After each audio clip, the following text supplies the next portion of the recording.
ज्ञान राजा सुपात्र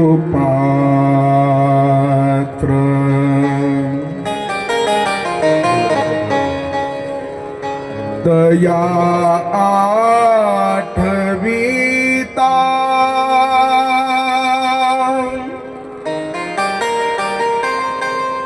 महापुण्य राशी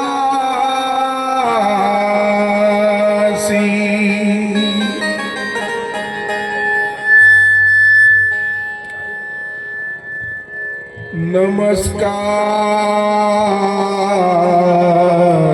माझा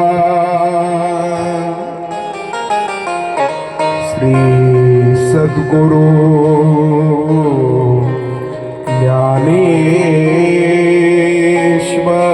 ज्ञानेश्वरासी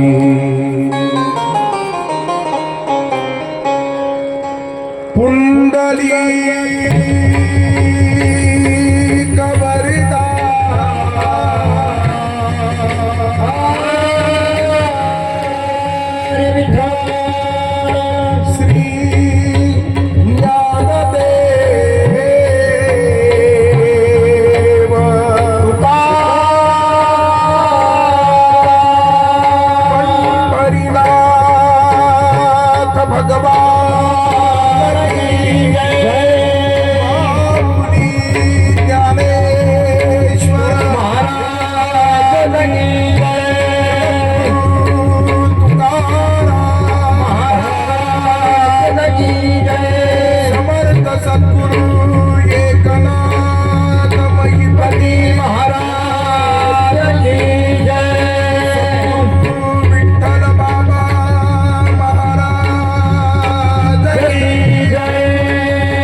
सर्वजण असेल पुढे पुढे आणि सर्वांना जागा व्यवस्थित पोहोचली. सगळ्यांनी पुढे पुढे सर्वांनी पुढे पुढे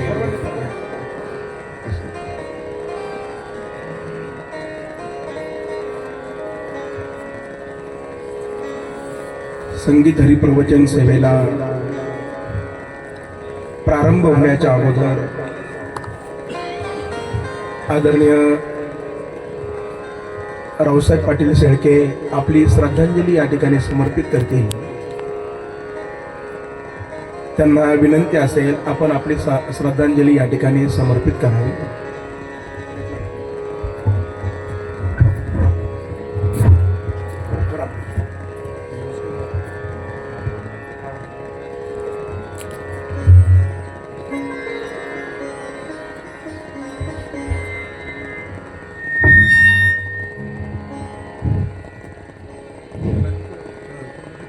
आदरणीय हरिभक्तपरायण मनोहर महाराज सेनारे यांचं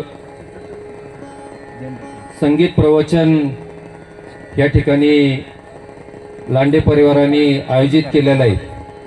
प्रथमतः मी लांडे परिवाराच्या वतीनं आणि ग्रामस्थांच्या वतीनं त्यांचं मनापासून या ठिकाणी आभार व्यक्त करतो.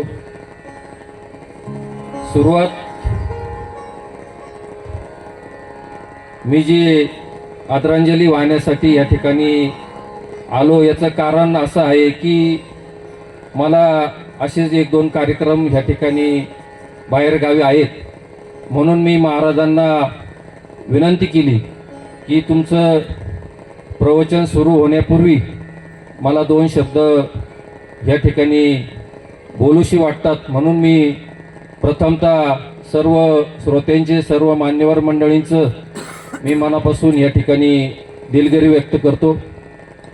वैकुंठवासी मातोश्री सत्यभामाबाई सुंदराजी दादा लांडे यांच्या प्रथम वर्ष श्राद्धाच्या निमित्ताने आज या ठिकाणी उपस्थित असलेले अनेक क्षेत्रामधून आलेले मान्यवर, उपस्थित माता बंधू आणि भगिनींनो, अतिशय आदर्श माता ह्या होऊन गेलेल्या आहेत आणि लांडे परिवारातील एक मोठी व्यक्ती खऱ्या अर्थानं 1 वर्षापूर्वी आपल्यामधून निघून गेलेले आणि जीवन जगत असताना, प्रपंच जगत असताना आणि समाजामध्ये वावरत असताना अतिशय आदर्शपणा ह्या माऊलीमध्ये होता आणि खऱ्या अर्थानं हे लांडे परिवार तसं पाहिलं गेलं तर खूप मोठं कुटुंब आहे आणि ह्या मोठ्या कुटुंबामध्ये संस्कार लावण्याचं काम आणि एक प्रपंचाला दिशा देण्याचं काम खऱ्या अर्थानं ह्या माऊलींनी केलेलं आहे. आणि म्हणून खऱ्या अर्थानं ह्या निमित्ताने स्वर्गीय सुंदराजी दादा हे सुद्धा एक मोठं राजकीय व्यक्तिमत्व आपल्या तालुक्यामधून, गावामधून होऊन गेलेलं आहे. त्यांची आठवण ह्या निमित्ताने आपल्याला होत आहे आणि म्हणून मी अधिक वेळ आपला घेऊ इच्छित नाही. महाराजांच्या कार्यक्रमामध्ये मी खऱ्या अर्थानं व्यत्यय आणला, पण मला 2-3 कार्यक्रम असल्यामुळं मला थोडे लांब जायचं, म्हणून मी खऱ्या अर्थानं माईकचा ताबा घेतला. अशा ह्या आदर्श मातेला आमच्या शेळके परिवाराच्या वतीनं, स्वर्गीय माजी खासदार दादा पाटील शेळके यांच्या वतीनं, तसेच आमच्या सर्व ग्रामस्थांच्या वतीनं आणि आलेल्या सर्व पाहुणे मंडळींच्या वतीनं ह्या मातेला मी खऱ्या अर्थानं भावपूर्ण अशी आदरांजली अर्पण करतो आणि परमेश्वरांनी त्यांच्या जीव आत्म्यास चिरशांती लाभो अशी ईश्वरचरणी प्रार्थना करतो. आणि त्यांच्या आठवणी अनेक सांगण्यासारख्या बऱ्याच आहेत, पण मी वेळेअभावी मी सांगू इच्छित नाही. पुन्हा एकदा आपल्या सर्वांच्या वतीनं त्यांना भावपूर्ण आदरांजली अर्पण करतो आणि माझे 2 शब्द संपवतो. धन्यवाद. रामकृष्ण हरी.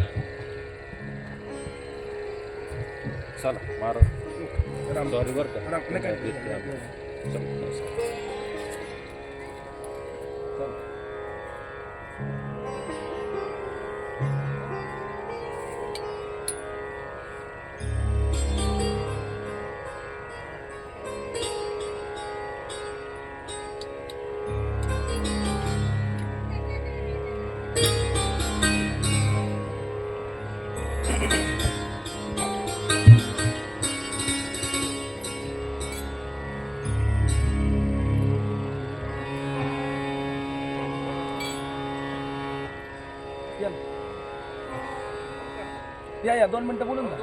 2 मिनिटं बोलून.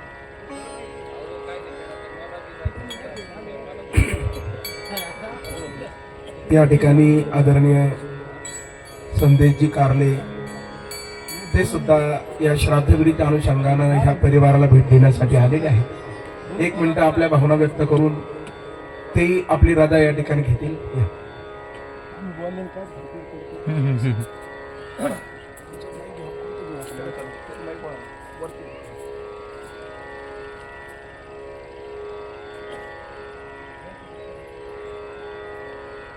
सगळ्यांची क्षमा मागतो, कारण प्रवचन सुरू व्हायला उशीर झाला आणि मध्येच आलो.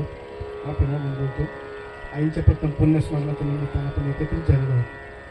जुन्या माणसांनी जे केलेले कर्तव्य, त्यांनी केलेलं प्रेम, त्यांनी केलेला त्याग हा आत्ताच्या काळामध्ये जर आठवलं तर आपण करू शकणार नाही, किंवा ते खूप तोलामोलाचा होता. आणि त्यांच्या त्या आठवणीमुळे मन सद्गतीत होतं, व्याकुळ होतं. ते दुःख होणं स्वाभाविक, जरी काळात जरी व्यक्ती गेली तर त्या आठवणी दुःख होत असतं. ते दुःख या ठिकाणी लांडे कुटुंबाला झालेलं आहे. त्या दुःखातून सावरण्याची शक्तिबुद्धी परमेश्वराने दिलेली आहे. उपस्थित सर्वच माझ्या माता बंधू भगिनींच्या वतीनं, जिल्हा परिषदेच्या वतीनं, शिवसेनेच्या वतीनं त्यांना भावपूर्ण समांजली अर्पण करतो. पुन्हा एकदा सर्वांची खूप मनपूर्वक माहिती म्हणून माझे 2 शब्द संपवतो. रामकृष्ण हरी.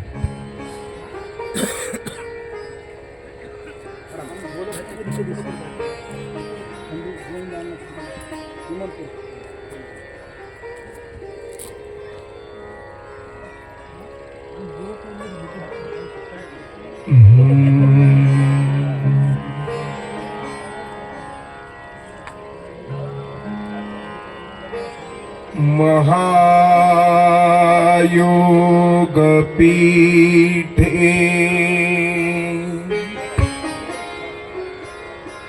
तटे भीमरथ्या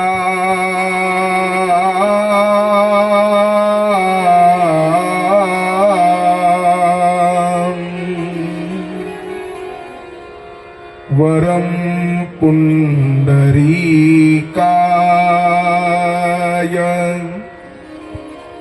दान्तुं मुनीन्द्रे समागत्य तिष्ठन्तमानन्दकन्दम् परब्रह्मलिङ्गं भजे पाण्डुरङ्गम्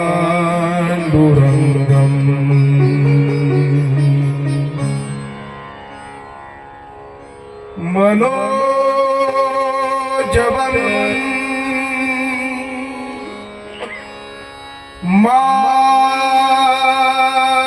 मारुततुल्य वेगम्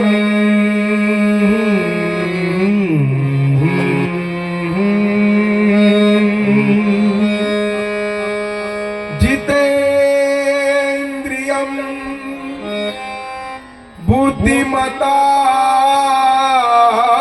वरिष्ठं वातात्मजं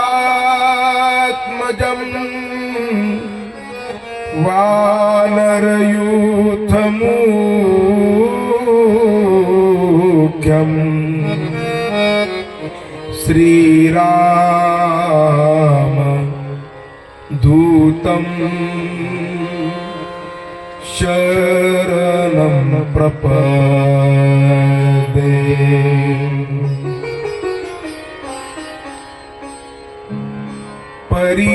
परिमळून निघालिया पवना पाठी माघे ओस फूल रागे देठी तैसे आयुष्याची मुठी केवळ देह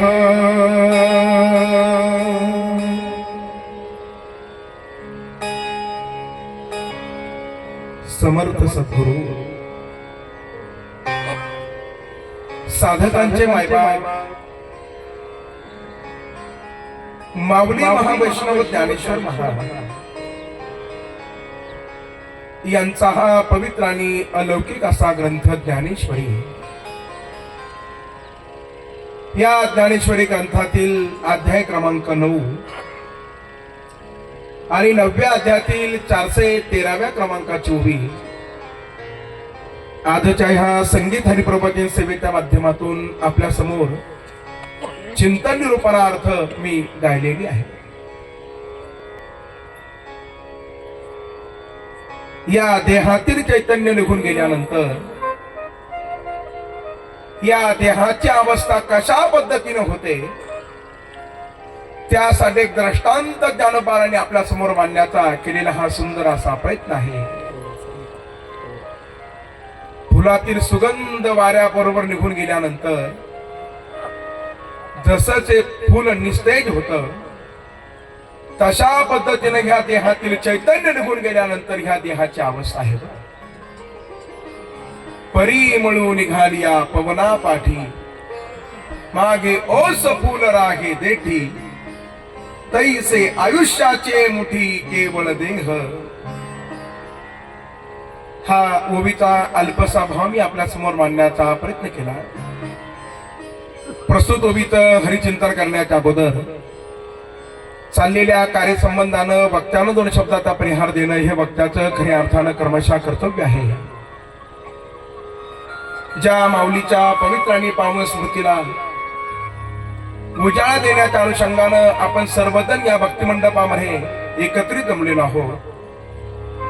आपल्या कर्जुने गावातील लांडे परिवार आणि लांडे परिवारातील असणारे ह्या मातोश्री, ह्या परिवाराची असणारी सावली तथा ह्या परिवाराची असणारी माऊली स्वर्गीय मातोश्री सत्यभामा सुंदराजी लांडे 1 वर्षापूर्वी ह्या माऊलीचा इहलोकीचा प्रवास संपन्न झाला। तत्पश्चात समग्र असणारा हा लांडे परिवार विशेषत्वानं ह्या माऊलीची मुलं श्री दशरथ सुंदराजी लांडे, त्यानंतर रामदास सुंदराजी लांडे, श्री पोपट सुंदराजी लांडे, त्यानंतर दत्तात्रय सुंदराजी लांडे आणि श्री रावसाहेब सुंदराजी लांडे, ही 5 मुलं आपल्या मातेच्या ऋणातून उतराई होत असताना, वेगळ्या वेगळ्या प्रकारचा दान धर्म करत असताना भूदेवांच्या माध्यमातून नैवेद्य दानाचा विधी तो पूर्णत्वाला गेलेला आहे. आणि त्या संबंधानं एक ज्ञानदान घडावा हा भाव उदार अंतकरणामध्ये ठेवून ह्या परिवाराच्या वतीनं केलेलं हे संगीत हरिप्रवचन सेवेचं आयोजन आहे. त्या परिवारावर प्रेम करणारे आप्त इष्ट सखे स्वजन आपण सर्वजण या ठिकाणी उपस्थित आहात. सर्वांच्या चरणारविंदावरती मी नतमस्तक होतो. आताच या ठिकाणी उपस्थित झालेले आमचे पारमार्थिक स्नेही पूजनीय वंदनीय आदरणीय आदिनाथ महाराज सिंग, त्यांना सुद्धा विशेषत्वानं धन्यवाद आहे. गड मांजर संभावरून आलेले आदरणीय सरपंच साहेब, त्यांना सुद्धा विशेषत्वानं धन्यवाद आहे. आपल्या गावातील जुन्या पिढीचं सर्व भजनी मंडळ तेही या ठिकाणी उपस्थित आहे, त्यांना सुद्धा विशेषत्वानं धन्यवाद.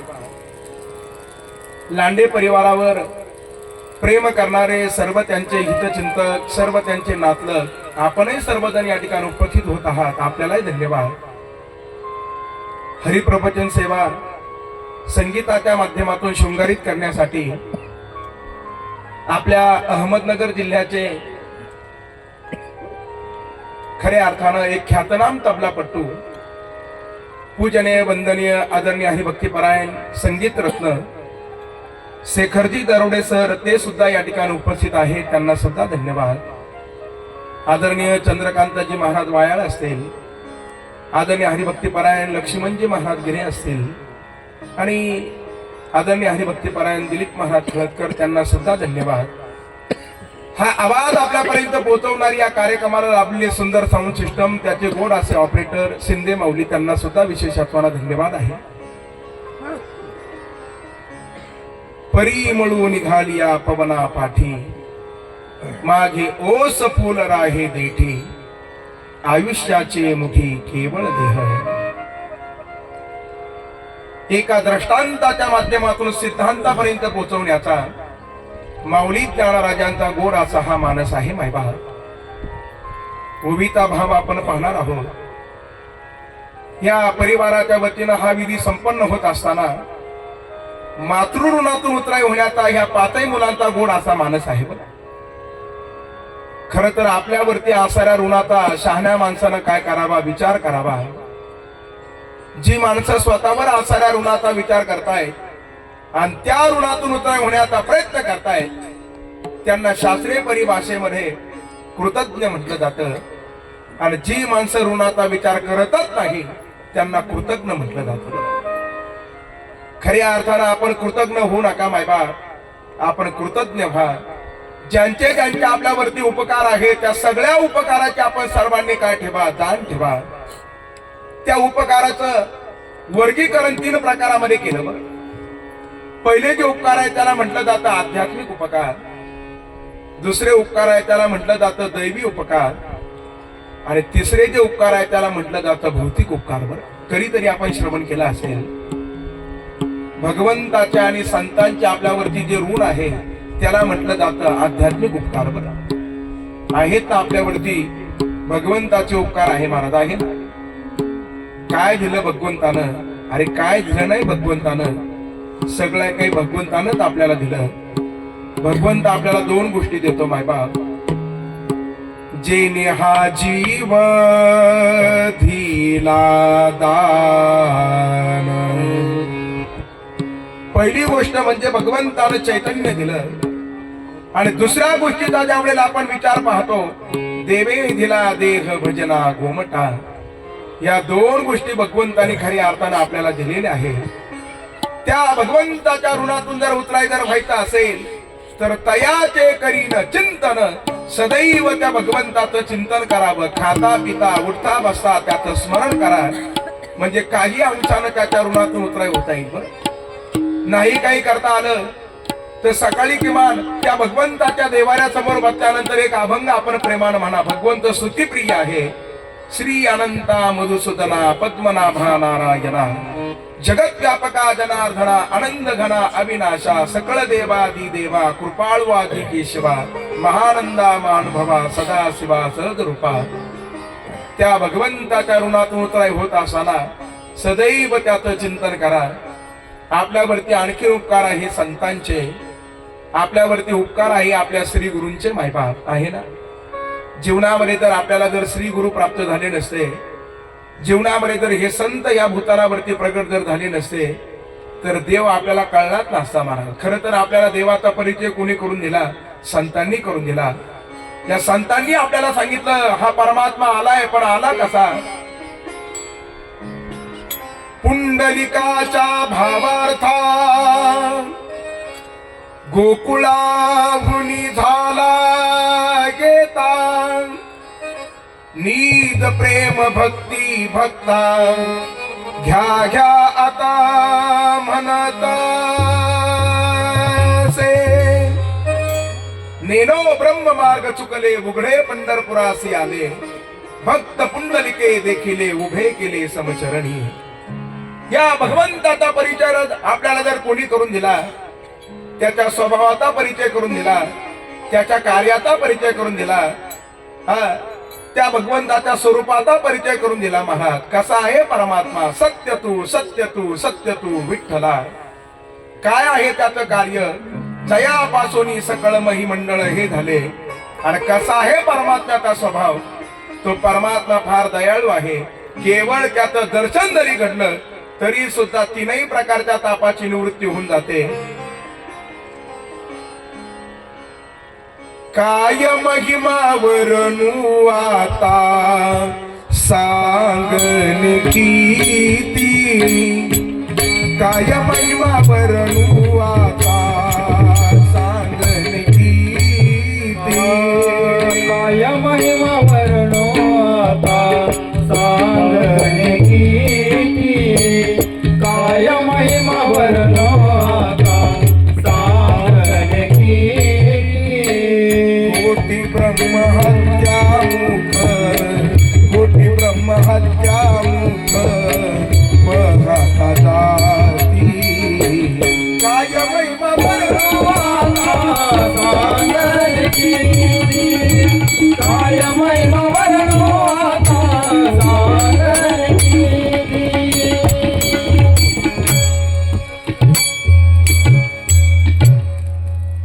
किंवा आपण एक आणखी प्रमाण म्हणत असतो. अनंत जन्मीचे विसरलो दुःख. त्या भगवंताच्या कार्याचा परिचय, त्या भगवंताच्या स्वभावाचा परिचय, त्या भगवंताच्या स्वरूपाचा परिचय संतांनी करून दिला. म्हणून भगवंत आपल्याला कळाले महाराज. त्या संतांचेही आपल्यावरती उपकार आहे आणि भगवंताचे उपकार आहे आपल्यावरती. आपल्या श्री गुरूंचे सुद्धा उपकार आहे. श्री गुरु जीवनामध्ये चांगले सद्गुरू प्राप्त होणं सुद्धा दुर्लभ आहे. बरं काय दुर्लभ गोष्टींची यादी आपण यापूर्वी ऐकली महाराज. जगाच्या पाठीवर सत्यवदन करणारा दुर्लभ आहे. या जगाच्या पाठीवरती सरस्वती प्राप्त होणं दुर्लभ आहे. या जगाच्या पाठीवरती संपत्ती प्राप्त होणं सुद्धा दुर्लभ आहे. या जगाच्या पाठीवरती चांगले सद्गुरू प्राप्त होणं दुर्लभ आहे. या जगाच्या पाठीवरती परिवारामध्ये विचाराचा समन्वय असणारं दुर्लभ आहे. आणि ह्या जगाच्या पाठीवरती चांगली संतती प्राप्त होणं दुर्लभ आहे. आणि त्याच्या पुढलं दुर्लभ सांगितलं जीवनामध्ये सत्संग प्राप्त होणं, ह्या गोष्टी दुर्लभ आहे. बरं या सगळ्या गोष्टी सहन सुरू होत आहे. बरं पहिली गोष्ट सांगितली जीवनामध्ये सत्य बदल करणारा दुर्लभ आहे. सत्य बोलणारी माणसं जगाच्या पाठीवर किती आहे? खर तर नेहमी सत्याचा स्वीकार करा, सत्याचा स्वीकार करा. सत्यासारखा दुसरा धर्म नाही मायबाप.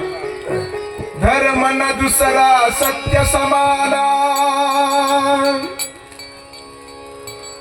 आगमनी गम पुराण बखाना. प्रबल धर्म न दुसरा सत्य समाना, आगम निगम पुराण बखाना. सत्याचा स्वीकार करणारा जगाच्या वाटेवर दुर्लभ आहे. अरे संपत्ती प्राप्त होणं सुद्धा दुर्लभ आहे. बरं, संपत्ती सगळ्यांनाच भेटते का? संपत्तीच्या प्राप्तीसाठी दोन गोष्टी लागतात. एक म्हणजे आपल्या ठिकाणचे लागतात प्रयत्न, आणि दुसरी गोष्ट म्हणजे प्रारब्धाची पाहिजे अनुकूलता. या दोन गोष्टी एकत्र आल्या का मग काय प्राप्त होते? संपत्ती प्राप्त होते. बरं, दोन गोष्टी एकत्र पाहिजे, प्रयत्न आणि प्रारब्ध. ज्ञानोबारांना सांगावं लागलं,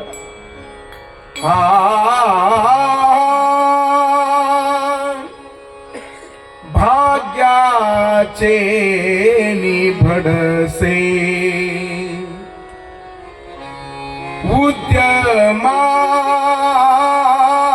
उद्यमाचे निमिसे, मग समृद्धी जाता पैसे घररी घे.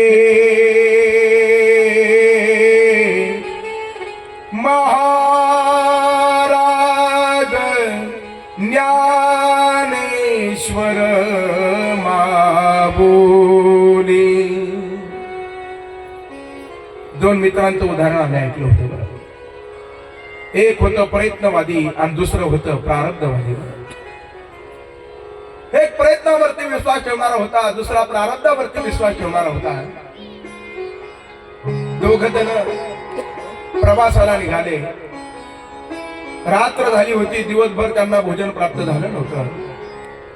आणि असे दोघ जण प्रवास करता करता एका जंगलामध्ये एका मंदिरामध्ये जाऊन स्थिरावले महाराज. अंधार होता.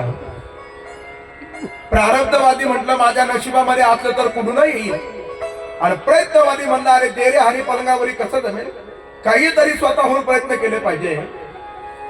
प्रारब्धवादी निवांत बसून राहिलं, आणि प्रयत्नवादी आता अन्नाच्या शोधामध्ये होत. ते असं हळूहळू हळू त्या मंदिराच्या गाभाऱ्यामध्ये गेलं महाराज.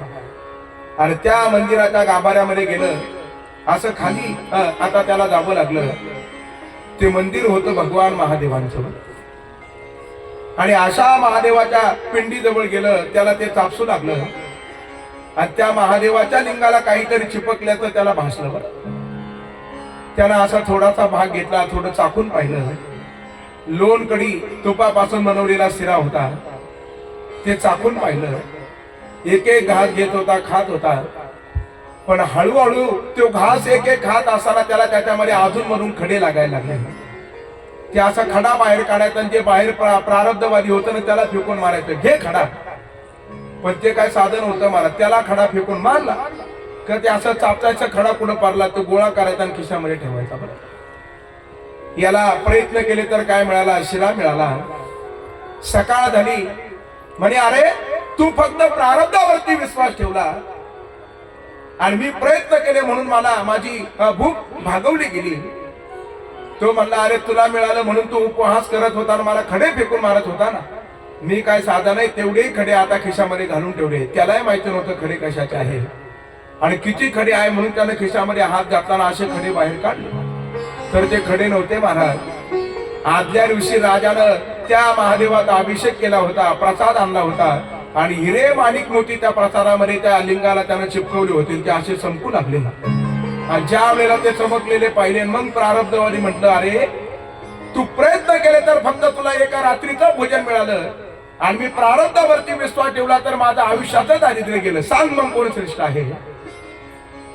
पण मग प्रयत्नवादी म्हटलं का रे, मी जर प्रयत्न जर केले नसते तर तुझ्यापर्यंत ते थोडे चालत आले असते. पण आजपासून दोघांनी बरोबर चालायचं. प्रयत्न आणि प्रारब्ध या दोघांची जोड झाली का जीवनामध्ये काय प्राप्त होते? संपत्ती प्राप्त होते. हनुमान धन हनुमान धन हनुमान धन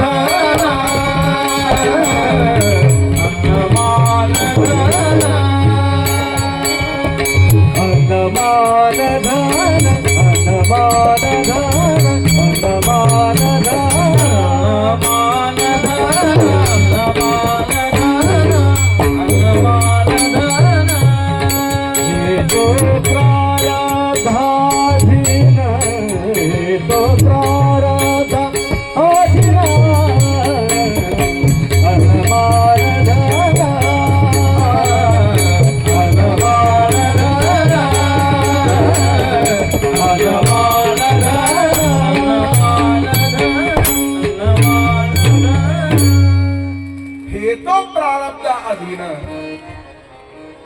मान सुद्धा प्रारब्धानच प्राप्त होतो, धन सुद्धा प्रारब्धानच प्राप्त होतं मायबाप, अन्न सुद्धा प्रारब्ध असेल तर प्राप्त होतं.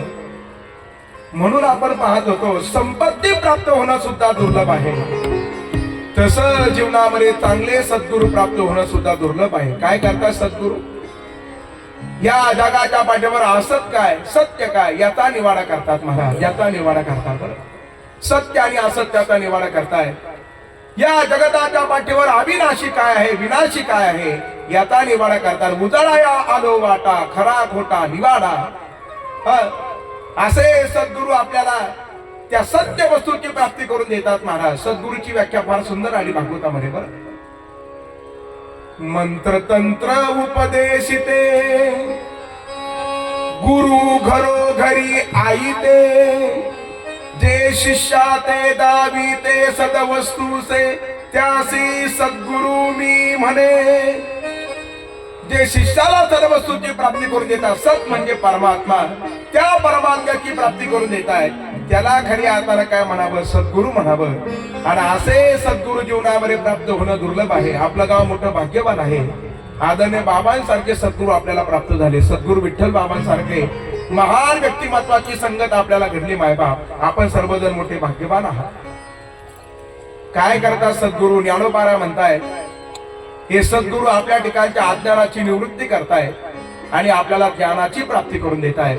गुरु बिन कोण बतावे पाठ, गुरु बिन कोण बतावे पाठ, गुरु बिन कोण बतावे पाठ, गुरु बिन कोण बतावे पाठ. बड़ा बिकट है यमघाट, बड़ा बिकट है यमघाट, कौन बतावे बात, गुरु बिना कौन बतावे बात, गुरु बिना कौन बतावे बात.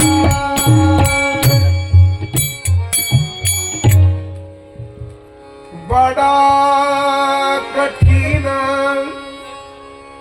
बड़ा विकट है यमघाट,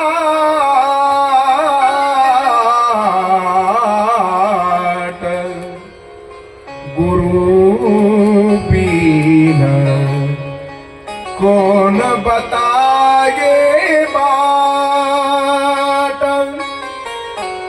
मद हृदयी सद्गुरु तेने तारिलो हा संसार पुरू, म्हणून विशेष अत्यादरू विवेकावरी.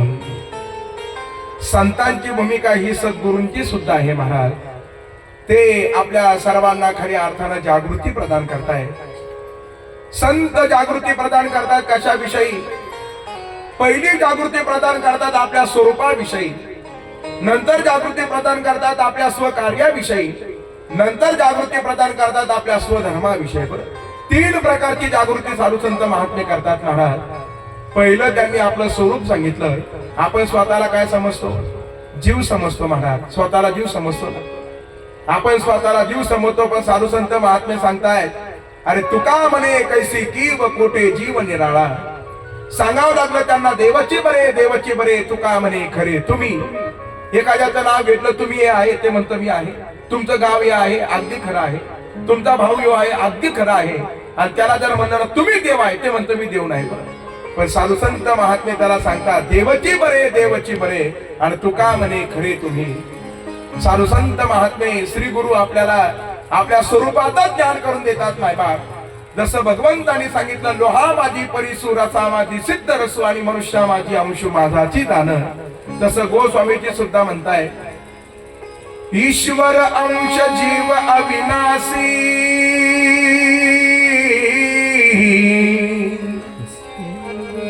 चेतन अमल सहज सुख रासी.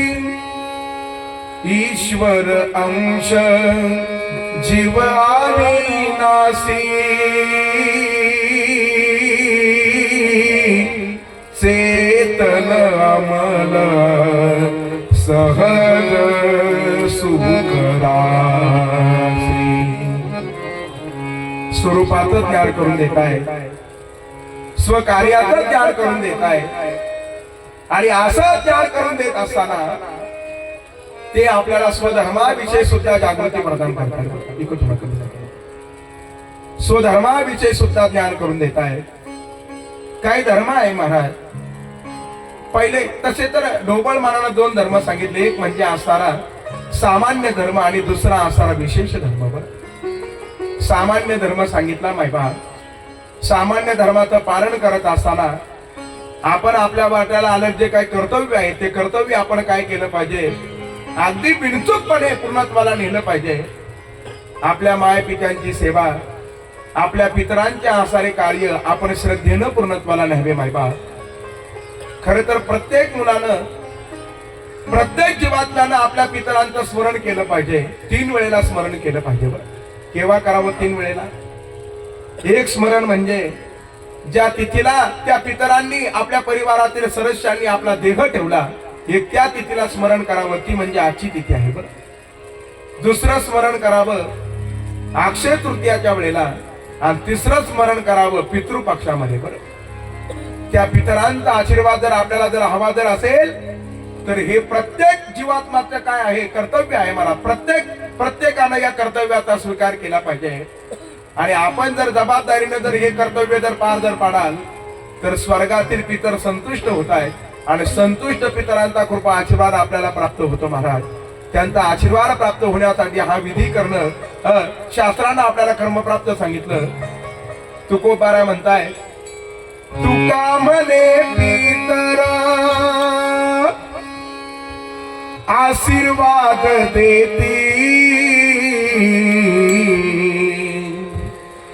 कल्याण इच्छिती तया कुळा, कल्याण इच्छिती तया कुळा, कल्याण इच्छिती तया कुळा, पाहता ती वाट हो स्वर्गीचे पूर्वज, पाहता ती वाट स्वर्गीचे पूर्वज, पाहता ती वाट स्वर्गीचे पूर्वज, पाहता ती वाट स्वर्गीचे पूर्वज, पाहता ती वाट स्वर्गीचे पूर्वज, पाहता ती वाट स्वर्गीचे पूर्वज. स्वर्गातील पूर्वज या विधीची वाट पाहतायत महाराज. आणि संतुष्ट झालेले पितर त्या परिवाराला आशीर्वाद देत आहेत. त्या आशीर्वादाच्या माध्यमातून समृद्धता, संपन्नता, पुढील असणाऱ्या त्या ठिकाणी संततीची वृद्धी या आशीर्वादाच्या माध्यमातून होत असते मायबा. आणि आशीर्वाद एक अशी गोष्ट आहे बरं, ती मागून मिळत नाही. आशीर्वाद मागून मिळतो का? आशीर्वाद मागून भेटत नाही महाराज. जो बिना मंगने से मिलता है उसे आशीर्वाद कहते हैं, और मंगने से जो मिलता है उसे सिर्फ आश्वासन कहते हैं. एखाद्याला जर आपण मागितलं ना महाराज, मागून फक्त काय प्राप्त होतं आपल्याला? मागून फक्त आश्वासन भेटतं. दुसरं काय भेटतं? आश्वासन. जिथं आश्वासन पूर्णत्वाला जात असेल ते आश्वासन देणारे सुद्धा धन्यतेला प्राप्त आहे महाराज. बरं, जिथं केवळ आणि केवळ मागून जे प्राप्त होतं त्याला जसं आश्वासन म्हटलं जातं, तसं न मागता जे प्राप्त होतं त्याला काय म्हटलं जातं? आशीर्वाद म्हटलं जातो. बरं, एक प्रसंग आम्ही श्रवण केला होता. काय झालं? भगवान गौतम बुद्धांच्या जीवनातील प्रसंग आहेत ना. बरं, बुद्ध सकाळची वेळ होती आणि असे भगवान गौतम बुद्ध आता त्यांची देवपूजा आटोपलेली होती. भिक्षाटनासाठी आता भगवान गौतम बुद्ध निघाले. महात्म्याचं जीवन असं आहे महाराज, महात्मा एक क्षणभर सुद्धा भगवत नामचिंतनापासून बाजूला नसतो. आणि महात्म्याच्या ठिकाणचं आणखीन एक लक्षण आहे का? कोणीतरी विचारलं म्हणे महात्म्याचं लक्षण काय हो? महात्म्याचं जीवन असं आहे, त्याला जर प्राप्त जर झालं ना, प्राप्त झालेलं इतरांना वाटून देऊन त्यांच्यामध्ये आनंद घेणं हे महात्म्याला आवडतं. आणि ज्या दिवशी महात्म्याला काहीच भिक्षेमध्ये मिळत नाही ना, त्या दिवशी महात्मा आणखीन संतुष्ट होतो. कसा संतुष्ट होतो? तो महात्मा भगवंताला सांगतो, देवा आज भोजनाची वेळ सुद्धा तू तुझ्या चिंतनासाठी मला दिली, याच्यापेक्षा तुझे उपकार काय महाराज आहे. त्या स्थितीमध्ये आपण काय राहिलं पाहिजे? अनपेक्ष सुतीर्दक्ष उदासीन गतव्यता, हा जसं वर्णन आलं तशा पद्धतीने महात्म्याचं जीवन असतं. निघाले होते बुद्धजी, भिक्षाटनासाठी निघाले होते. बरोबर 12 वाजता निघाले होते. 12:30 वाजेपर्यंत निश्चित पोहोचतील महाराज सर्वजण, नाही का? असे बुद्धजी निघाले होते. म्हणजे सगळ्यांना समारोपाची वेळ कळली बरं, म्हणजे सगळे घाबरे होणार नाही. किमान 12:30 वाजेपर्यंत आले, हे सर्वांच्या लक्षात आलं. येतानाच आपण थोडेसे विलंबानं आलाय. आम्ही बरोबर 9:30ला या ठिकाणी हजर होतो. चला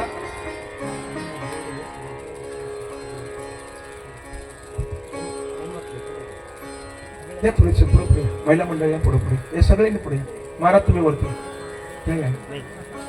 या सर्वांनी पुढे पुढे या गादीवरती बसा. या काही गादीवरती बसा. या सरका पुढे या. कदम साहेब बसा गादीवर. या सगळ्यांनी पुढे पुढे या. पाहुण्यांची उठबस केली पाहिजे. लोकमान्य टिळक सुद्धा आले बरं, काळजी करू नका. या इकडे येऊन बसा वरती. हरी बोल. या ना पुढे सरका. पुन्हा पुन्हा सांगण्यापेक्षा या पुढे पुढे सरका. सगळे पुढे पुढे सरका. या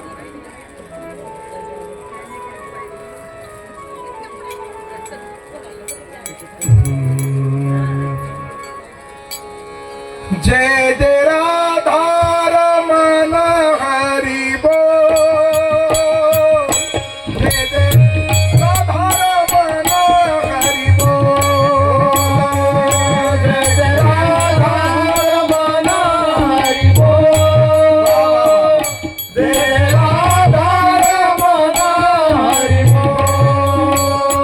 जय राधा रमण हरी बोल.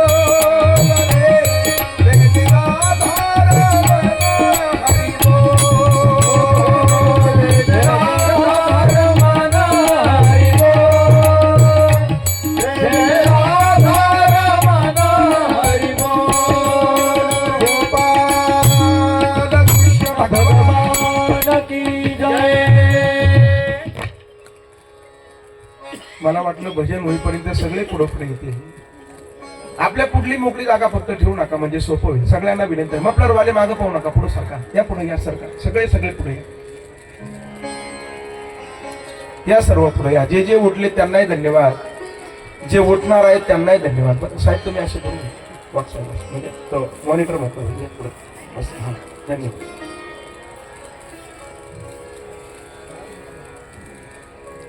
खोलून ठेवा.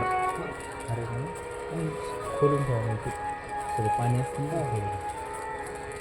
ज्या वेळेला नंतर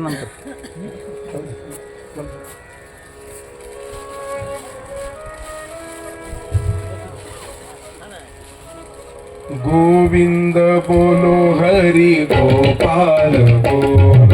गोविंद बोलो हरि गोपाल बोलो. राधा रमण हरि गोविंद बोलो. राधा रमण हरि गोविंद बोलो. गोविंद बोलो हरि गोपाल बोलो. गोविंद बोलो हरि गोपाल बोलो. राधा रमण हरि गोविंद बोलो. राधा रमण हरि गोविंद बोलो. गोविंद बोलो हरि गोपाल बोलो. गोविंद बोलो हरि गोपाल बोलो. राधा रमण हरि गोविंद बोलो. राधा रमण हरि गोविंद बोलो. हरि गोपाल बोलो.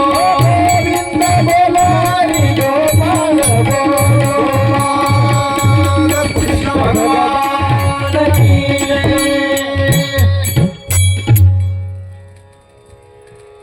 बुद्धजी भिक्षाटनासाठी निघाले आणि अशा भिक्षाटनाला जात असताना एका काशीच्या नगर शेट्ट्या समोर गेले आणि आवाज दिला, भिक्षाम देही. नगर सेठांनी बुद्धांना पाहिलं महाराज. त्या नगरसेठांना एक गोष्ट माहिती होती, भगवान गौतम बुद्धांना खीर फार प्रिय आहे बरं. योगायोग होता, त्या दिवशी खीर बनवलेली होती. ते धावत धावत गेलं, घरातून खीर घेऊन आलं आणि बुद्धांना म्हणू लागलं, लिजे बुद्धजी खीर लिजिये. आणि अशा बुद्धांनी खीर घेण्यासाठी आपला कमंडलू पुढे केला. बरं ऐकताय ना आपण सर्वजण? तो कमंडलू पुढे केला आणि त्या नगरसेठानं त्या कमंडलू मध्ये खीर टाकण्याच्या अगोदर त्याच्यामध्ये डोकावून पाहिलं तर त्याला त्याच्यामध्ये काय दिसले, चिखल दिसला. तो नगरसेठ बोलू लागला, मैं मेरी खीर इस कमंडलू में नहीं डाल सकता. बुद्ध जी बोले, नहीं डाल सकते. क्यों नहीं डाल सकते? क्योंकि आपके कमंडलू में तो कीचड़ है. बुद्धांनी कमंडलू स्वच्छ केला, त्याच्यामध्ये नगरसेठांनी आता खीर टाकली मायबा. आणि अशी खीर टाकल्यानंतर त्या नगरसेठांनी बुद्धांचं दर्शन घेतलं आणि बुद्धांचं दर्शन घेऊन नगरसेठांनी आता बुद्धांना विनंती केली, मुझे कुछ आशीर्वाद दीजिए. बुद्ध जी ने पूछा, किसके बदले में आप मुझे मेरा कीमती आशीर्वाद मांग रहे हैं? इस खीर के बदले में? क्या कीमत है आपके खीर की? 100 रुपया? नहीं ना बुद्ध जी. फिर 50 रुपए? नहीं नहीं, मेरी खीर तो मामूली 2 रुपए कीमत वाली है. 2 रुपए खीर के बदले में मैं मेरा कीमती आशीर्वाद आपको नहीं दे सकता. नगर सेठ ने पूछा, क्यों नहीं दे सकते? बुद्ध जी बोले, जब पहले मैंने आपको मेरे कमंडलों में आपकी खीर डालने को बोला था तो आपने क्यों नहीं डाली? वो बोला, क्योंकि उसमें कीचड़ था. बुद्ध जी बोले, अरे जब मेरे कमंडलों में कीचड़ था तो आपने आपकी 2 रुपए कीमत वाली खीर उस कमंडलों में नहीं डाली. और हे तेरा काया रूपी कमंडल पूरे विश्व रूपी कीचड़ों से भरा हुआ है. मैं मेरा कीमती आशीर्वाद इसमें कभी नहीं डाल सकता. हे त्यांचे शब्द होते. ज्याला कळेल त्याला कळेल. महाराज, आशीर्वाद असा मागून भेटत नाही. आशीर्वाद हा प्राप्त होत असतो केव्हा? न मागता प्राप्त होतो. बिना मागणे से मिळणे वाला आशीर्वाद. आणि केव्हा हा प्राप्त होईल? जेव्हा आपण आपल्या पितरांचे विधी यथोचित रीतीने संपन्न कराल त्यावेळेला तो आशीर्वाद आपल्याला प्राप्त होईल. म्हणून पितरांची सेवा, पितरांचे विधी यथोचित रीतीने संपन्न करणं हा सामान्य धर्म आपल्याला शिकवला. महाराज, कोणी शिकवला? सद्गुरूंनी शिकवला, संतांनी आपल्याला शिकवला. ते जीवनामध्ये प्राप्त होणं दुर्लभ आहे. जीवनामध्ये आपल्यावरती जे अनेक उपकार आहे ना, त्या उपकारात आपण विचार पाहत होतो ते सद्गुरू, ते जीवनामध्ये प्राप्त होणं दुर्लभ आहे. अशा अनेक गोष्टी आपण दुर्लभ पाहत होतो. हे जे आपल्यावर उपकार आहे याला म्हटलं जातं आध्यात्मिक उपकार. त्याच्यानंतर दैवी उपकार आहे. दैवी उपकार कुणाचे? चंद्र आपल्याला शीतलता देतो, सूर्य आपल्याला प्रकाश देतो. महाराज, सूर्य जर उगवलाच नाही तर काय होईल? काय होईल सूर्य नाही उगवला तर? एका पतिव्रतेनं सूर्य उदय थांबवला होता. महाराज, आपण कधीतरी ऐकलं असेल. 2 पतिव्रता अशा सापडल्या. एक रामायणामध्ये लखनजीच्या असणाऱ्या धर्मपत्नी ज्यांचं नाव उर्मिला, ज्या वेळेला लखनजीला शक्ती लागली आणि अशा लखनजीला शक्ती लागल्यानंतर मूर्छित अवस्थेमधलं लखनचं शरीर घेऊन ज्या वेळेला आता हनुमंतराय आले आणि जगाच्या नायकानं ज्या वेळेला ते शरीर पाहिलं, जगाचा नायक धावत गेले आणि अशा लखनचं शरीर आपल्या हातामध्ये घेतलं आणि ते भगवंत आता लखनची मान आपल्या मांडीवरती घेऊन रुदन करताय. रामायणातील प्रसंग फार करुणामय आहे. आपण बऱ्याच वेळेला ऐकलंय. ज्या वेळेला त्या लखनला उठवण्याचा प्रयत्न जगाच्या नायकाचा आहे आणि भगवंत ज्या वेळेला रडतात मायबा, हनुमंतांनी समजवण्याचा प्रयत्न केला, सर्वांनी समजवण्याचा प्रयत्न केला, रडू नका देवा, रडू नका देवा. भाऊ भावासाठी रडत होता. खरं तर बंधुप्रेम जर पाहायचं असेल तर रामायण आपण ऐका महाराज. फार बंधुप्रेम त्याच्यामध्ये. कधी कधी भरतामधलं आणि रामामधलं प्रेम, कधी कधी असणारं लखन आणि रामामधलं प्रेम आपल्याला पाहायला भेटतं. रामायणामध्ये सगळ्याच गोष्टी आपल्याला विस्तारानं पाहायला भेटतात महाराज. रामायणामध्ये पतिव्रतेची सेवा सुद्धा आपल्याला पाहायला भेटते. ज्या वेळेला भरत पाठीमागे आले होते, नंदीग्रामामध्ये वास्तव्याला होते आणि एक दिवस मध्यरात्री पाहिलं भरताची पत्नी, तिचं नाव मांडवी आहे, ती झोपलेलीच नव्हती. आणि अशा वेळेला कौशल्या मातेनं विचारलं, मांडवी, सगळे अयोध्या आता झोपलेली आहे आणि आणखी तू जागी का आहे? आणि खरं तर तू तुझ्या सौभाग्यासोबत राहणं गरजेचं आहे, तू का थांबलीस इथं?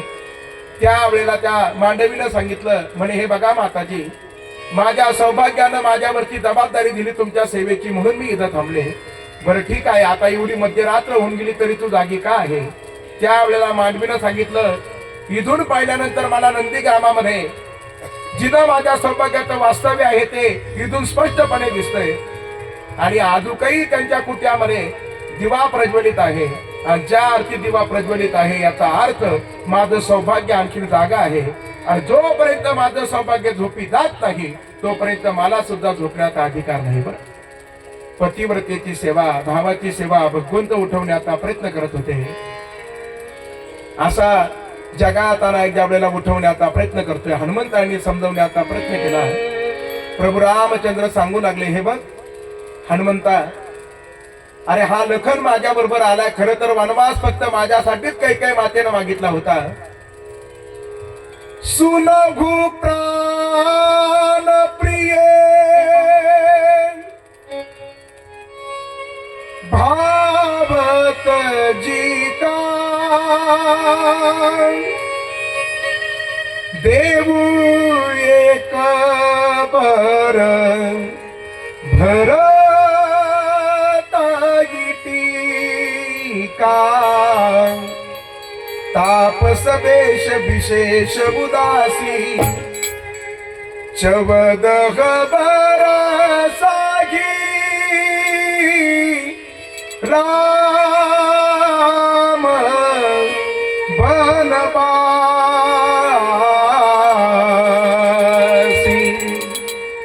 14 बरस राम बनवासी. फक्त माझ्यासाठी हा वनवास होता. पण माझ्या सेवेसाठी भरत आला. आणि मग बिभीषणाच्या नगरीमधून त्या ठिकाणी बिभीषणाने सांगितलं का सुसेन नावाचा वैद्य आहे, त्यांना आणलं महाराज. आणि त्यांनी सांगितलं द्रोणागिरीवरती एक अशी वल्ली आहे ती लखनला चेतना आणू शकते, फक्त सूर्योदय होण्याच्या अगोदर आलं पाहिजे. हनुमंतराय गेले, पर्वत घेऊन निघाले आणि भरतानं पाहिलं आणि बाण मारला. हनुमंतराय तिथं खाली उतरले आणि त्या भरताला समोर पाहिल्यानंतर हनुमंतरायांनी प्रणिपात केला. भरतजी म्हणतात, अरे मी बाण मारून सुद्धा तुम्ही माझ्या पाया पडतात, का पाया पडताय?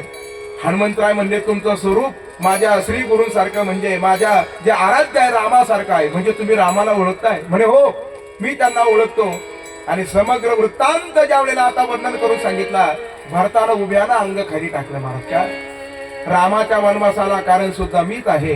आणि आज लखनवरती एवढं मोठं संकट आलंय आणि त्या संकटातून त्याला निवृत्त करत असताना द्रोणागिरी घेऊन जाणाऱ्या हनुमंताच्या या मार्गामध्ये अडथळा निर्माण करणारा तो सुद्धा कोण? मीच आहे. रडू लागले. सगळीकडे वार्ता समजली महाराज. आणि ज्या वेळेला कौशल्या मातेला ही गोष्ट समजली, कौशल्या मातेला हनुमंताला सांगितलं, हनुमंता माझा रामाला निरोप सांग. म्हणे काय निरोप सांगायचा? रामाला माझा निरोप सांग. म्हणे तुझ्या सोबत जर लखन जर नसेल तर तुला आवरपुरीमध्ये प्रवेश भेटणार नाही. हा माझा निरोप दे. पाहिलं महाराज, सगळे रडत होते, सगळे रडत होते, सगळे शोक व्यक्त करत होते. फक्त दोघी जणी शांत होत्या महाराज. एक होती सुमित्रा. हनुमंतराय सुमित्रा मातेच्या जवळ गेले. म्हटले, का हो तुमचं आणि लखनचं काही नातं नाही का? सुमित्रा मातांनी सांगितलं, ह्या कुशीतून त्याचा जन्म झाला, मी त्याची आई आहे. तुमच्या चेहऱ्यावरती तर मला दुःखाची छटा दिसत नाही. तुम्हाला वाईट वाटलं नाही लखनला शक्ती लागल्यानंतर?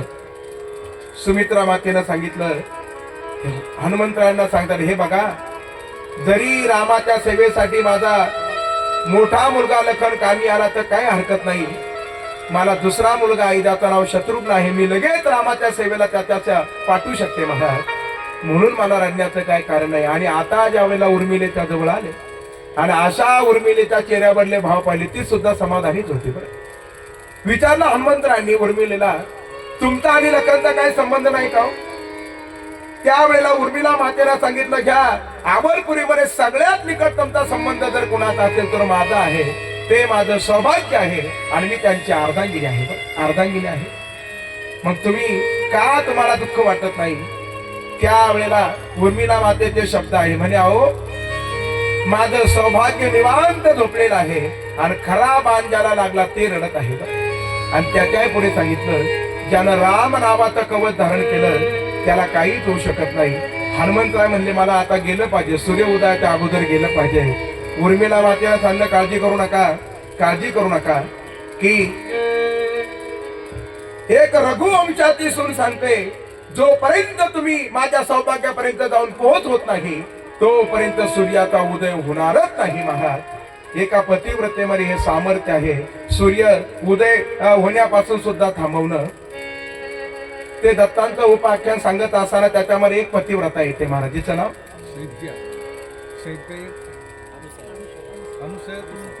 अनुसया तर आहेच आहे, पण तिची एक मैत्रीण आहे, तिचे वेगळे वेगळे नाव आहे. तिचं नाव आम्ही शांडिल्य ऐकलं. शांडिल्य आहे. शब्या ना शैब्या. कदाचित वेगळ्या वेगळ्या पुराणामध्ये वेगळे वेगळे नाव असतील. तिचं नाव आम्ही शांडिल्य आमच्या वाचनामध्ये आलं. ती शांडिल्य अशी पतिव्रता होती, ज्या वेळेला तिच्या सौभाग्यावरती आता सौभाग्याला शाप मिळाला होता महाराज. आणि ते सौभाग्य तिथं सर्वसामान्य होतं. आम्ही जशी कथा ऐकली तशी सांगतो बरं, कदाचित आपण ऐकली असेल. म्हणे तिनं अनुसूयाला विचारलेलं होतं, म्हणे मला विवाह करायचा, मग काय करू? अनुसूया मातेनं सांगितलं, एक काम कर, भगवान सदाशिवांच्या मंदिरामध्ये जा आणि सोमवारच्या दिवशी जो कोणी पहिला भक्त भगवंताच्या दर्शनासाठी सदाशिवांच्या त्याच्याबरोबर तू विवाह कर बरं. आणि ती गेली महाराज. आणि तिथे कुष्ठरोगी आला. ते पहिल्या पायरीवरती त्याला नंबर धरायचा होता म्हणून आलं होतं, पण दर्शनासाठी गेलं. हिनं सगळी तयारी केली होती. 2 हार नेले होते. एक हार त्याच्या हातात दिला, एक हार स्वतःच्या हातात घेतला. आणि त्या महादेवाच्या समक्ष दोघांचा विवाह संपन्न झाला. कुष्ठरोगी होतं, त्याला काय चालता येत नव्हतं. तिनं त्याला पाठीमध्ये बसवलं, पाठी उचलली, स्वतःच्या डोक्यावरती घेतली, घरी चाललं.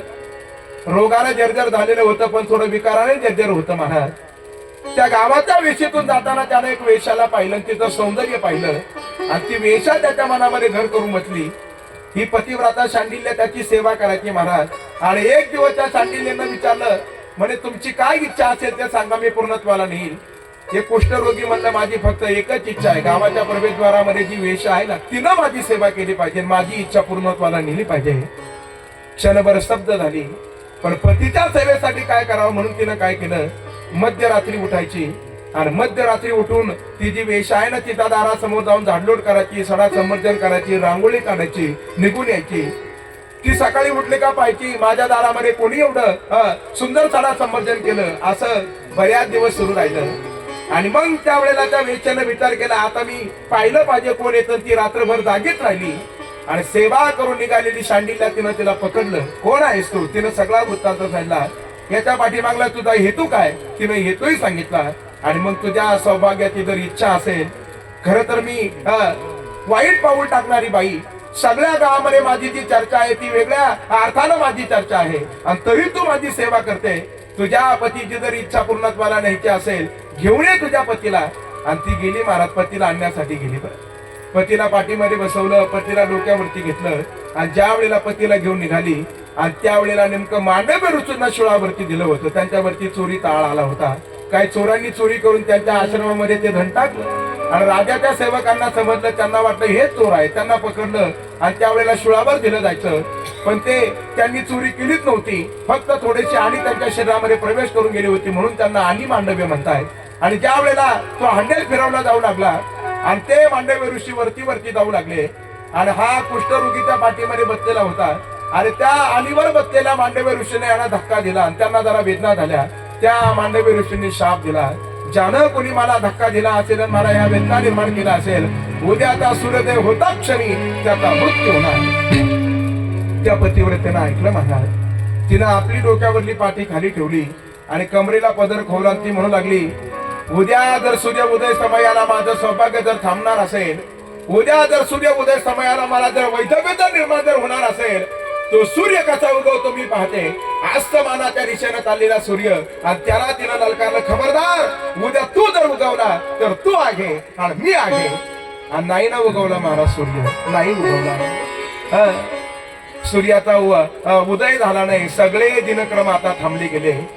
सूर्याला विचारलं, म्हणे तुमचा उदय का होत नाही? नाही म्हणे, ती पतिव्रता आहे, तिनं मला ललकारलेला आहे आणि आता माझा उदय होऊ शकत नाही. जोपर्यंत ती मला परवानगी देत नाही तोपर्यंत माझा उदय होणार नाही. तिला कोण समजावून सांगेल? मग तिची मैत्रीण आहे म्हणे अनुसूया, ती मला समजावून सांगेल. अनुसूयाच्या जवळ सगळे देवदेवतांनी विनंती केली. अनुसूया तिच्या जवळ गेली महाराज.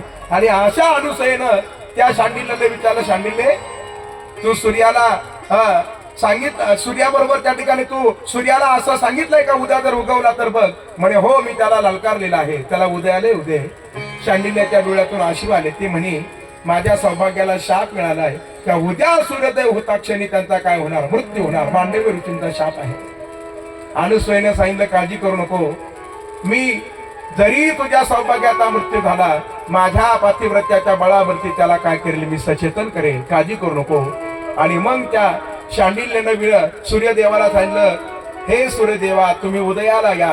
आणि असा सूर्यदेव उदयाला आला आणि सूर्याची प्रभा दिसता क्षणी तो जो कुष्ठरोगी होता त्याचा मृत्यू झाला. ते सगळं पाहत होतं बरं. त्याचा मृत्यू झाला आणि त्याचा मृत्यू झाला. आणि अनुसूया मातेनं आपल्या हातामध्ये पाणी घेतलं कमंडलूतलं आणि त्या अनुसूया माता म्हणू लागल्या आतापर्यंत पातिव्रत्य धर्माचं पालन मी केलं आणि तो पातिव्रत्य धर्माचं पालन करत असताना मी जर तो बिनचूकपणे जर पूर्णत्वाला जर नेला असेल, कुठल्याही प्रकारचा दोष माझ्याकडून जर लागला नसेल तर हे कमंडलू मधलं पाणी या मृत शरीराला चेतना देईल आणि त्याचा सर्व आसारे व्याधी काढून टाकेल. पाणी त्याच्या अंगावरती टाकलं, त्याचा कुष्ठरोगही निघून गेला आणि त्याला नवचैतन्य प्राप्त झालं. महाराज अरे सूर्य उदय फार महत्वाचा आहे. सूर्य उदय जर झाला नाही तर घोटाळा आहे. म्हणून आपण इथून निघालो होतो बरं. सूर्य आपल्याला प्रकाश देतो, त्याचे आपल्यावरती उपकार आहे दैवी उपकार. चंद्र आपल्याला शीतलता देतो, त्याचे आपल्यावरती उपकार आहे. इथून आपण गेलो होतो. वृक्ष सुद्धा आपल्याला देतात ना महाराज, फळं देतात. वृक्ष आपल्याला सावली देतात. आणि वृक्षाचा ज्ञानोबारांनी गुण सांगितला महाराज, ज्यानं लागवड केली त्याला सुद्धा वृक्ष फळ देतो, त्याला सुद्धा सावली देतो. आणि जो एखादा माते फिरू त्याला तोडण्यासाठी जातो त्याला सुद्धा सूर्य काय देतो, वृक्ष काय देतो, सावली देतो. महाराज ज्ञानोबारांचे शब्द फार सुंदर आहे. का खांडावया घाव घाली अथवा लावली दयाने केली, दोघा एकत दे सावली वृक्ष दैसा. आहे ना वृक्षाचे आपल्यावरती उपकार. त्याच्या पुढे ऐका, अरे जोपर्यंत वृक्ष सचेतन आहे सजीव आहे तोपर्यंत उपकार करेल याच्यामध्ये नवल नाही मायबाप. गेल्यानंतर सुद्धा त्याचे आपल्यावरती उपकार आहे बरं. गेल्यानंतर त्याचं लाकूड किती कामाला येतं. अरे लाकडाचा विचार केला तर जन्माला आल्यापासून लाकूड तर शेवट होईपर्यंत. कवीनं वर्णन फार सुंदर केलं बरं. हो चांद को छूने वाले इंसान देख तमाशा लकड़ी का. चांद को छूने वाले इंसान देख तमाशा लकड़ी का. चांद को छूने वाले इंसान देख तमाशा लकड़ी का. चांद को छूने वाले इंसान देख तमाशा लकड़ी का. जीते लकड़ी मरते लकड़ी, जीते लकड़ी मरते लकड़ी, देख देख देख तमाशा लकड़ी का. अरे चांद को छूने वाले इंसान देख तमाशा लकड़ी का. चांद को छूने वाले इंसान देख तमाशा लकड़ी का. चांद को छूने वाले इंसान देख तमाशा लकड़ी का. चांद को छूने वाले इंसान देख तमाशा लकड़ी का. जब तू पैदा हुआ वो पलंग भी था लकड़ी का. माता जी ने तुम्हें सुलाया वो पलना भी था लकड़ी का. पूर्वीचे पाळणे सुद्धा लाकडाचेच होते बरं. जब तू चलना सिखा तो वो चलन गाड़ी भी थी लकड़ी की. बच्चे के साथ तुम खूब खेल खेला वो गिल्ली डंडा भी था लकड़ी का. जब तेरी पढ़ाई शुरू हुई वो तख्ती पेन भी था लकड़ी का. पूर्वीच्या काळी लाकडाचे पेन असायचे म्हणे, त्याला बोरू म्हणायचे ना. मास्टर जी ने भय दिखलाया हो डंडा भीता लकडी का. पूर्वीच्या काळी छडी होती महाराज, आता छडी राहिली नाही. मग ते गाणं गेलं, छडी वाजे छम छम विद्या येई. गेला. आता छडीच नाही राहिली तर आता गाणं कसं राहील महाराज. त्याच्या पुढे सांगितलं, जब तेरी शादी हुई. पूर्वीच्या काळी नवरदेवाला मिरवायला असायचं ना महाराज. काय असायचं? बैलगाडी असायची ना. हो बैल गाडी भीती लकडी की, सासूजी ने तुम्हें पुजाया, वो पाट भीता लकडी का. आता ऐका पुढे, गई जवानी आया बुढ़ापा, अरे सहारा लिया लकड़ी का. चीता रच कर तुम्हें जलाया, वो ढेर भीता लकड़ी का. म्हणून तर म्हणताय, चांद को छूने वाले इंसान तमाशा लकड़ी का. चांद को छूने वाले इंसान तमाशा लकड़ी का. छूने वाले इंसान तमाशा लकड़ी का. छूने वाले इंसान तमाशा जीते लकड़ी बाद में लकड़ी, जीते लकड़ी मरते लकड़ी, जीते लकड़ी मरते लकड़ी, जीते लकड़ी मरते लकड़ी. अरे देख देख देख देख तमाशा लकड़ी का. चांद को छूने वाले इंसान तमाशा लकड़ी का. ओ जान छूने वाले इंसान तमाशा लकड़ी का. तमाशा लकड़ी का. लकड़ी का.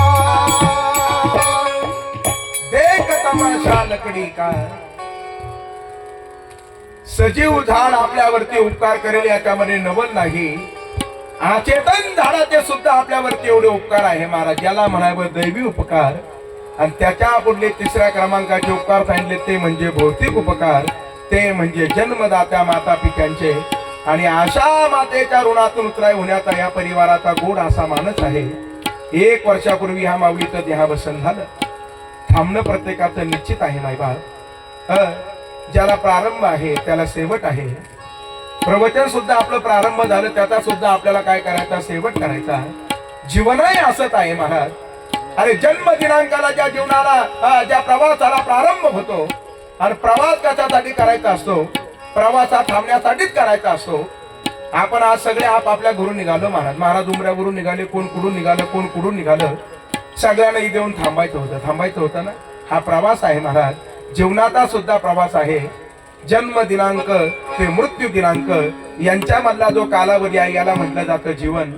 आणि ते जीवन माणसानं चांगलं जगण्याचा प्रयत्न करा. परहिताचं जीवन जगण्याचा आपण प्रयत्न करा. हे जीवन जगत असताना आपल्या जीवनामध्ये सहविष्णुता पाहिजे. आपल्या जीवनामध्ये संवेदना पाहिजे. दुसऱ्याच्या दुःख जाणून घेण्याची संवेदना पाहिजे. आपल्या जीवनामध्ये सदाचार पाहिजे. आपल्या जीवनाचा जर विचार जर केला तर आपल्या जीवनामध्ये सगळ्यांना आपल्याला काय पाहिजे? आपल्या जवळ संयम पाहिजे. या गोष्टी आपल्याकडे पाहिजे महाराज. त्या माध्यमातून खऱ्या अर्थानं काय होऊ शकतं? आपण एका चांगलं जीवन, एक आदर्शवत जीवन जगू शकतो. आणि इतरांसाठी आपलं जीवन आदर्शवत होत असतं. जो जो जन्माला आला तो थांबणारच आहे. जे जे आपल्याला दिसतं महाराज, जे जे दिसतं ते एक ना एक दिवस थांबणार आहे. खऱ्या अर्थानं आलिया आकारा अवघा नाश.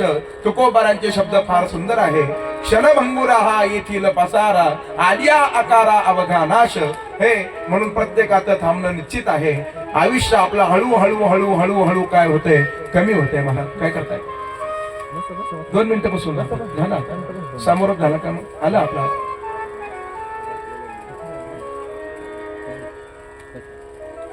क्षणाक्षणानं आयुष्य आपलं कमी होतं. जास्तीत जास्त 100 वर्ष सांगितले. मला वाटतं आता तेवढे सुद्धा प्राप्त होणार नाही. होतील का प्राप्त? एखाद्याला प्राप्त होत असेल तर तो भाग्यवान आहे मायबाप. अल्प आयुष्य मानव देहा हो हो शतगणिले ते अर्धरात्र खाय मध्ये बालत्व पीडा रोग क्षय काय भजनासी उरले ते पाहे गा. क्षणाक्षणानं आयुष्य कमी होत आहे आणि एक वेळ असा येईल मायबा की आयुष्य पूर्णत्वाला गेल्यानंतर याच्यामधलं चैतन्य निघून जाईल. सगळं राहील, शरीराला कान राहतील, शरीराला डोळे राहतील, शरीराला नाक राहील, शरीराला मुख राहील, सगळं शरीर इथं राहील. पण चैतन्य निघून गेल्यानंतर एकही आसार इंद्रिय आता कान त्याच्या कानाजवळ जाऊन आवाज दिला जातो, बाबा एकदा आमचा ऐका, तरी सुद्धा ते निस्तेज पडलेला असतं. निघून गेला बारा, खाली राहिला पसारा. शरीराला किंमत कुठपर्यंत आहे महाराज? जोपर्यंत त्याच्यामध्ये चैतन्य आहे तोपर्यंत किंमत आहे. एकदा चैतन्य निघून गेल्यानंतर हे शरीर निस्तेज होतं. आयुष्याच्या शेवटी त्या शरीराची त्या देहाची तशी स्थिती असते आणि त्यासाठी दृष्टांत प्राप्त होईच्या माध्यमातून ज्ञानोबारांनी दिला. परी मळू निघालिया पवना पाठी, मागे ओस फुल राहे देठी, तैसे आयुष्याचे मोठी केवळ देह. फुलाला किंमत कुठपर्यंत? जोपर्यंत त्याच्यामधलं सुगंध आहे तोपर्यंत. त्याच्यामधला सुगंध निघून गेला, ते एकदा देठापासून तुटलं गेलं का ते असं सुकलं जातं. तसं याच्यामधलं चैतन्य निघून गेल्यानंतर ह्या देहाची स्थिती आहे. फुलाचा दृष्टांत का दिला? फुलाच्या जशा 3 अवस्था आहे तसं शरीराच्या सुद्धा 3 अवस्था त्या ठिकाणी आहे. मला वाटतं जसं ज्ञानोबारांचे शब्द आहे ना, परिमळू निघाली या पवना पाठी, मागे ओस फुल राही देठी, तसं नाथ महाराजांचं सुद्धा आपल्याला प्रमाण पाहायला भेटतं. परिमळ गेली या ओस फुल देठी, आणि आयुष्या शेवटी देह तैसा, घडी घडी काळ वाट याची पाहे, अजून किती आहे अवकाश, अरे हाची अनुताप घेऊन सावध, काहीतरी बोध करी म्हणा. पुन्हा आपलंही आयुष्य हळूहळू हळूहळू कमी होत आहे. आणि जसं या माऊलीच्या श्राद्धविधीच्या माध्यमातून आपण सर्वजण एकत्रित जमलेलो आहोत, तसे बहुतेक जण आपल्या विधीला हजर होणार आहे, हे सर्वांनी लक्षात ठेवा महाराज. आणि हा भाव ज्ञानोबारांनी या ओवीच्या माध्यमातून आपल्या समोर मांडण्याचा प्रयत्न केला. म्हणून पुनश्च एकदा ज्या माऊलीच्या पवित्र आणि पावन स्मृतीला उजाळा देण्याच्या अनुषंगाने आपण एकत्रित जमलेलो आहोत. लांडे परिवाराच्या आसाऱ्या मातोश्री, त्या लांडे परिवाराच्या आसारे सावली स्वर्गीय मातोश्री सत्यभामा सुधरांजी लांडे, हे वृद्धापकाळाने ह्या माऊलीचं देहावसन झालं. तत्पश्चात त्या माऊलीची 5 मुलं असेल, ज्याच्यामध्ये श्री दशरथ सुंदराजी लांडे, त्यानंतर असणारे श्री रामदास सुंदराजी लांडे, त्यानंतर पोपट सुंदराजी लांडे, दत्तात्रय सुंदराजी लांडे आणि त्यानंतर असणारे रावसाहेब सुंदराजी लांडे. हे 5 मुलं, हे 5 भावंड आपल्या मातृनातून उतराय होत असताना आजचा हा विधी करत आहे. खरं तर निघून गेल्यानंतर बऱ्याच वेळेला व्यक्तिमत्वाचं महत्व कळतं महाराज. जीवनामध्ये आईचं महत्व हे अनन्य साधारण आहे. अनेक कवींनी वर्णन केलं, साधुसंत मायबापांनी सुद्धा वर्णन केलं, विचारवंतांनी विचार सुद्धा मातेच्या संबंधानं फार सुंदर मांडले. आई म्हणजे मंदिराचा उंच कळस, आई म्हणजे अंगणामध्ये असणारी पवित्र अशी तुळस, आई म्हणजे संतांनी गावी अशी संतवाणी, आई म्हणजे वाळवंटामध्ये प्राप्त व्हावे असं थंडगार पाणी, आई म्हणजे बदनामध्ये वाजवावी अशी लयबद्ध टाळी, आणि आई म्हणजे वेदनेनंतर अंतःकरणापासून निघालेली आर्ततेची आरोळी. आईची आईच असते महाराज. गेल्यानंतर सर्वत्र जरी शोधण्याचा प्रयत्न केला ती पुन्हा नाही प्राप्त होत. पण चला, या माऊलीनं या परिवारावर केलेले संस्कार, त्या संस्काराच्या शिदोरीचं आपण काय करा, जतन करा. जतन करून त्याचं अनुसरण करा, आणि अनुसरण करत असताना त्याच्या पुढे आपण संक्रमण करा. या 3 गोष्टी करा. पूर्वजांनी आपल्यावरती जे काही पूर्वजांनी जो ठेवा ठेवला त्याचं पहिलं आपण जतन करा, आणि त्यांनी केवळ जतन करून ठेवू नका, तशा पद्धतीनं आपण अनुसरण करा. आणि केवळ अनुसरण करू नका, तर जे आपण अनुसरण केलंय, ज्याचं जतन केलंय, ते पुढल्या पिढीसाठी सुद्धा द्या. याला काय म्हटलं जातं? संक्रमण म्हटलं जातं. असं संक्रमण आपण खऱ्या अर्थानं करा. असो, निघून गेल्यानंतर कसं महत्व कळतं. एक नामदेव महाराजांचा अभंग म्हणतो, आजची सेवा पूर्णत्वाला नेतो. जसे एखादी पक्षीने दूर उडून जाते, पण तिच्या चित्ताचा विषय काय असं, तिचा बाळ असतं महाराज. तशी ही माता जर या 5 मुलांपासून दूर निघून गेली असली, नातवंडापासून नातीपासून दूर निघून गेलेली असली, तरी सुद्धा तिच्या चित्ताचा विषय हा परिवारच आहे. नामदेव महाराजांनी दृष्टांत दिला. भगवंताला सांगत होते, देवा माझं हे फिरणारं मन, मी कुठं जरी असलो तरी चालेल, कुठं जरी असलो तरी चालेल, पण हे मन माझं तुझ्या चरणारविंदावरती असावं. आणि त्यासाठी काय दृष्टांत दिले, त्यामध्ये ह्या मातेच्या आणि लेकराच्या प्रेमामधला दृष्टांत दिला. अभंग नामदेव महाराजांचा फार सुंदर आहे. गीत सगळ्यांच्या पाठ झाली महाराज, त्यापेक्षा मला वाटतं अभंग महत्वाचा आहे बरं. आणि असे अभंग, आणि अभंगामधला भाव कधीही तसाच राहतो महाराज. गीत येतील निघून जातील, गीताला किती किंमत राहते, परंतु अभंगामधला भाव हा अजरामर आहे. नामदेव महाराज सांगतात बरं, उडाली पक्षी गेली अंतराळी, उडाली पक्षी गेली अंतराळी, उडाली पक्षी गेली अंतराळी, उडाली पक्षी गेली अंतराळी. चितबाळाचा बळी ठेवोनिया, चितबाळाचा बळी ठेवोनिया, उडाली पक्षी गेली अंतराळी, उडाली पक्षी गेली अंतराळी. ऐसे माझे मन रामो काईश्वरी, मग मी संसारी आसे नका. पक्षिणीचा दृष्टांत कदाचित नामदेव महाराजांना कमी वाटला असावा, म्हणून त्यांनी पुन्हा दृष्टांत दिला. पूर्वीच्या काळी असं हंड्यावर हंडा घेऊन पाणी वाहिलं जायचं. आणि अशा दोघी जरी बरोबर जरी चालत असल्या, दोघी संवाद साधतात महाराज, पण संवाद जरी चालत असल्या, पण त्यांचं लक्ष आपल्या मस्तकावर असणाऱ्या दुडीवरती आहे. दुडीवरी दुडी साधे निघाली, चित्त दुडीवरी ठेवूया, धेनू तरेला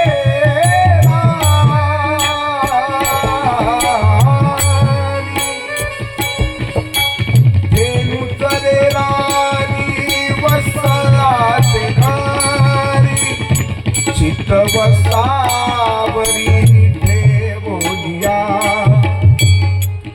विष्णुदास नाम विनवी परोपरी, हे प्रेम श्री हरी द्यावे मग, द्यावे मग, द्यावे मग, द्यावे मग, हे प्रेम श्री हरी द्यावे मग, हे प्रेम श्री हरी द्यावे मग. उडाली पक्षी गेली अंतराळी, उडाली पक्षी गेली अंतराळी, उडाली पक्षी गेली अंतराळी.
चित्त बाळाचा वाडी देवरिया,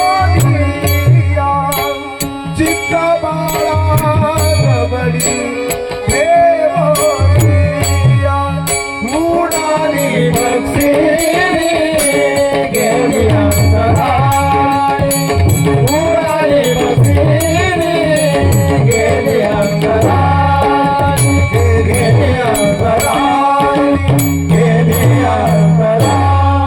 गोपाल कृष्ण भगवान जय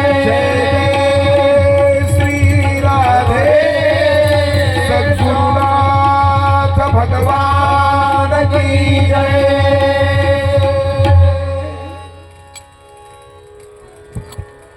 प्रवचन सेवा आपली या ठिकाणी संपन्न झालेली आहे. या ठिकाणी काही विशेष मान्यवर श्रद्धांजलीपर आपल्या भावना व्यक्त करतील. त्यामध्ये पूजनीय वंदनीय आदरणीय आदिनाथजी महाराज ऋषी श्री क्षेत्र उमरेवरून या ठिकाणी उपस्थित आहे. खरं तर आपल्या ह्या विभागामध्ये फार सुंदर कार्य महाराजांच्या वतीनं खरी अर्थानं सुरू आहे. आदरणीय महाराज श्रींची आसारी सुंदर अशी वारकरी शिक्षण संस्था